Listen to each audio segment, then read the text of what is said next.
everyone. Welcome back to Sapphire's Soup du Jour, stirring the pot and serving the latest soup each and every week, just for you guys. All right, well, we're going to try to make sure that we don't have too many politics on this show. However, one of the things I did talk about was current events, and nothing more like current events than the current state of our politics, huh?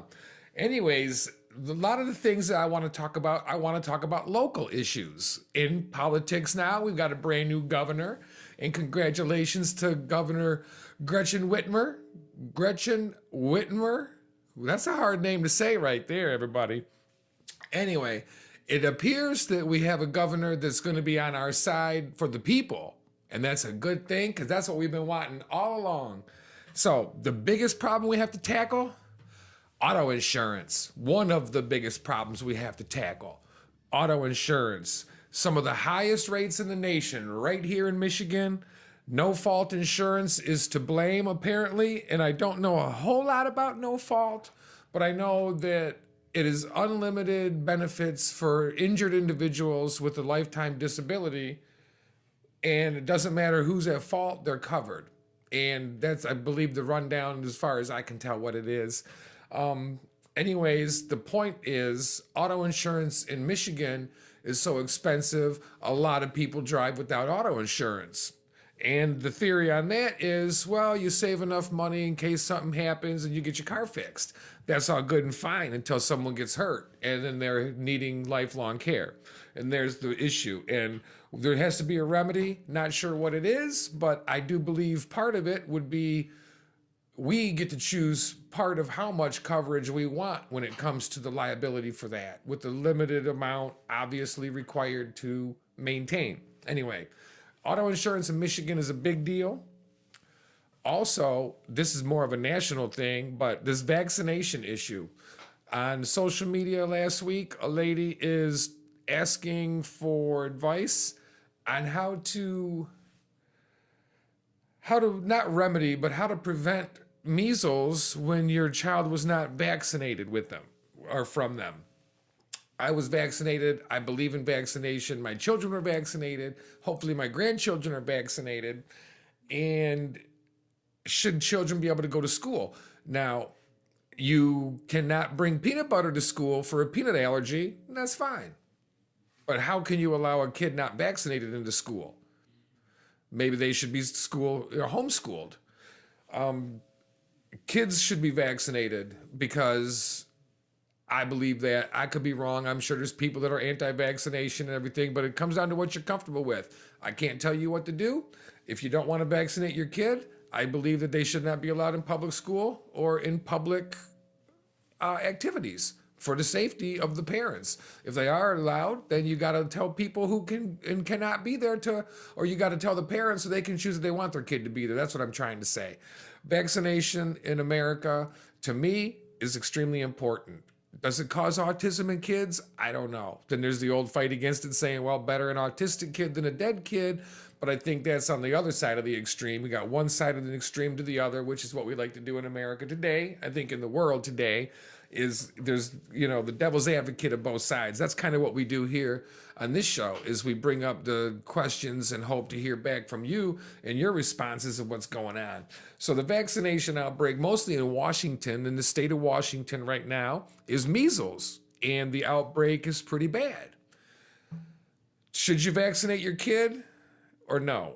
And if not, then should your kid be allowed in public schools? And if so, then how do we prevent the spread of disease? And we're not talking about a cold or flu. We're talking serious stuff.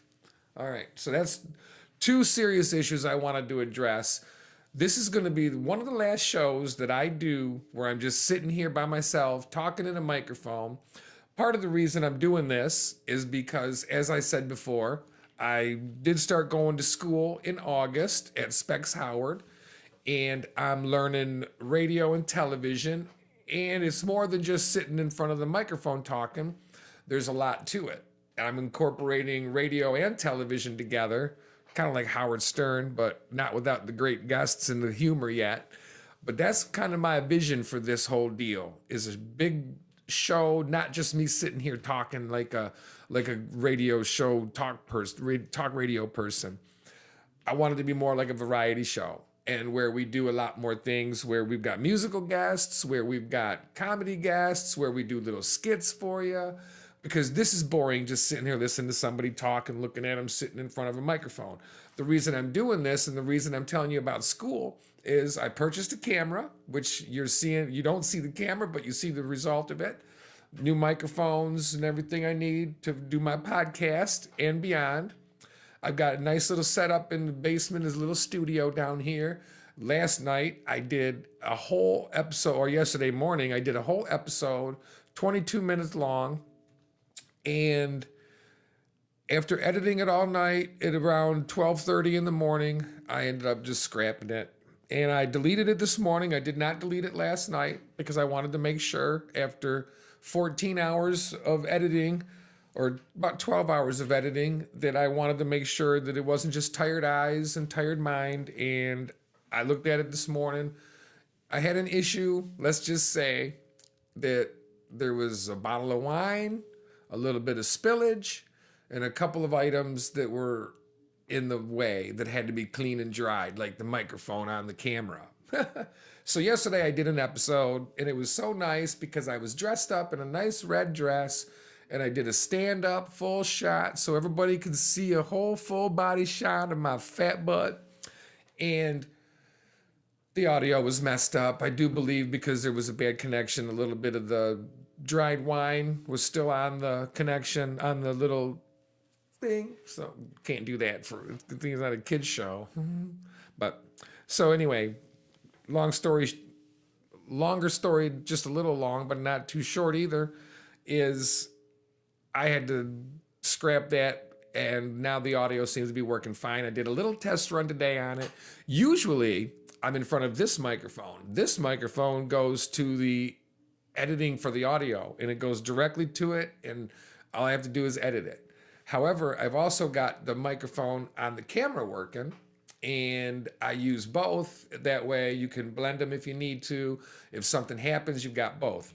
Unfortunately, yesterday for my stand-up, I was only doing the microphone on the camera. So I didn't have the backup audio here. I should have used a handheld, and I didn't. All right. So a couple weeks ago, in my episode about top 10 movies, I told you I would leave some out. I was watching Ace Ventura the other day. Ace Ventura, Pet Detective, is a great movie. One of my faves also. I love that kind of humor. We could go on and on about all those, but I just wanted to add that to it because, like I said, I wanted to hear what your guys' movies are too. And that's at sapphiresoupdujour@gmail.com. And hopefully people start emailing me about their movies and stuff and things they want to hear and see on this show. So the lighting, that's another thing I just purchased. And it goes in with the whole school story I started to, and then I digressed away from it and babbling. So I got new lighting that you should never see because a good lighting person knows that you go see the lights. But maybe I'll show them to you one day around here. So anyway, a little bit of glare, a little bit, but it's hard to get rid of it. You should have seen it the first try. So that's the things I'm doing right now. That's why the show is me sitting here talking. There's not a lot of activity. There's not a lot of moving around right now, but that's because I'm just trying to get the scene set. The one I finally chose on. I didn't like the white background with it looked like a prisoner of war interrogation almost when I'd come down here and start getting ready to do any kind of recording. So I had to change it. I like the cedar background. I might get some little pictures behind me or something, but whatever, who cares? So anyways, that's my deal for today, but I want to leave you with the story about when I was 16 years old. I was living at home and lived in Taylor. And me and my dad, God love him, had a rocky relationship. And he was a good dad, though. He was coaching football and coaching baseball and always involved in everything. And good dude. Loved his booze, though. So anyway, 16 years old, not proud of it, but this is what happened. So come home one day, my dad comes home from work, and I say, Dad, I'd like to go. This was after, okay, let me regress. In the summer of my junior to senior year, my brother was getting his wings from the Air Force, in-flight refueling. Yeah, 30-year career. I think he did more than 30 years. Anyway, we were driving from Detroit to Merced, California to see him get his wings in the wing ceremony. And my friends of the family had just moved to Denver. Being that Denver was on the way, they agreed to let me stay in Denver for the week while they were in California. And upon that, they came back, got me and everything, and I wanted to go back. So I said, Dad, we sat down after work one day and I said, I want to go back to Denver and finish high school. And he said, I'll tell you what, you stay here, you finish school, I'll pay you a plane ticket to go back. And I said, you got a deal. I'm not proud of this, but when he went to get in the shower, I went downstairs to pick up my bag that I had already packed. I had $2.50, a box of Ho-Hos, a loaf of bread, and a jar of peanut butter. And off the way I went to Denver, Colorado. Stopped at Long John Silver's in Taylor where I worked, told them that I was leaving. The boss there was none too impressed with that because she was an adult and I was 16 and she knew the implications of my actions. Like Ricky Bobby said. Anyway, so I knew my mother was going to be coming home down Telegraph, heading home, and I was heading the opposite way to hit 94. Made it, picked up a ride on 94 at the little Telegraph and 94 entrance ramp. Got to ride all the way to Belleville at that little rest stop. There I stopped for a little bit, got picked up by some trucker, and he didn't even have a sleeper. And he took me all the way to Gary into Anna. We got to Gary, and after that, I slept in a ditch that night because I had nowhere else to go. Figured that was the safest place for a 16-year-old to be. Got up the next morning, got a ride all the way from Gary into Anna, somewhere into Iowa. And Iowa is long, and it looks very similar every exit. I do remember going into a Kmart off of one of the exits to get a frozen Coke and stuff. And remember, that was the first time I got homesick because the Kmart was where we used to go when I was a kid. We lived right next to one there at Telegraph and Goddard.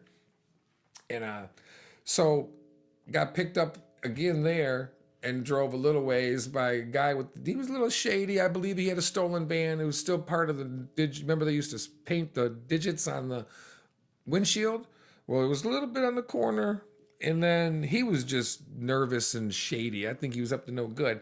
So anyways, he dropped me off somewhere in Iowa, and when I was getting my bag out of the back of the van, I saw guns. He had rifles.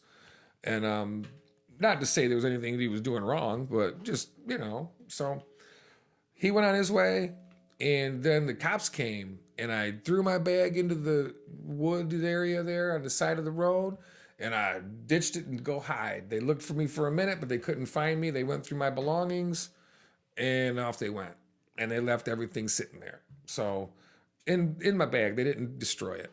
And I think they knew that they figured I was homeless, and I was kind of, but by choice at that point. So picked up my bag and off I went, got picked up. This is where the adventure got or crazy for me.